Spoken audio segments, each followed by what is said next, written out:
Kajing Islam ketenat pulih ke sarkar jelaban pelat yaki skim sarkar syaki samla pulih kalau penlong yaka students wing jonga Hinyo Tribe Integrated Territorial Organization hakanok pai singi jonga khatlai tarik unai wing arja arpulai ban panjing syai nau secretary ketenat education ke sarkar jela u Amro CH Marak.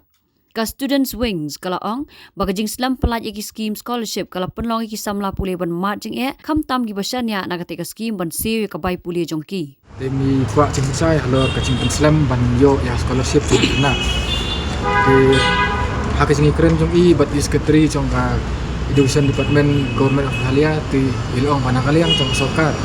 In naliang jong sarkar pana kaliang jong I inle kat bala ban baik kam kloy le ban wanra kam kloy ya kata ka scholarship ko magadai ka baha ka bagi kena kita bang yo. Kacing Islam ban yo ya scholarship katkum kacing saya bang yo da iskatri songka education naga iskatri songka education department yung namar kidon ki error hakaliang jong ki mo smart song ki bank account number entah kacing Islam ban verification yang ada harkat plus namta sakaway long namar ki kena ki kidang operate ya ka bank account Facebook songki naga minor sa kamicor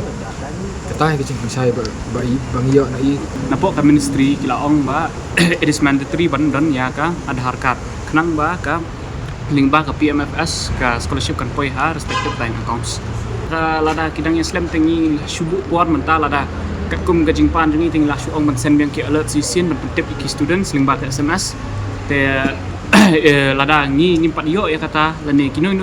students ki bang pat yo ya kata ka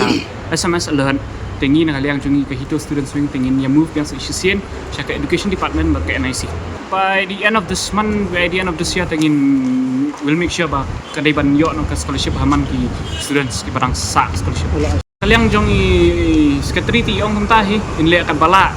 will see about that in sepet ya kata mar ngim palap patai no mar itu ide juga education department tingin ngin ham ya pet ya ka rukum ai order jong ka NIC kan National Informatics Center buat pet iki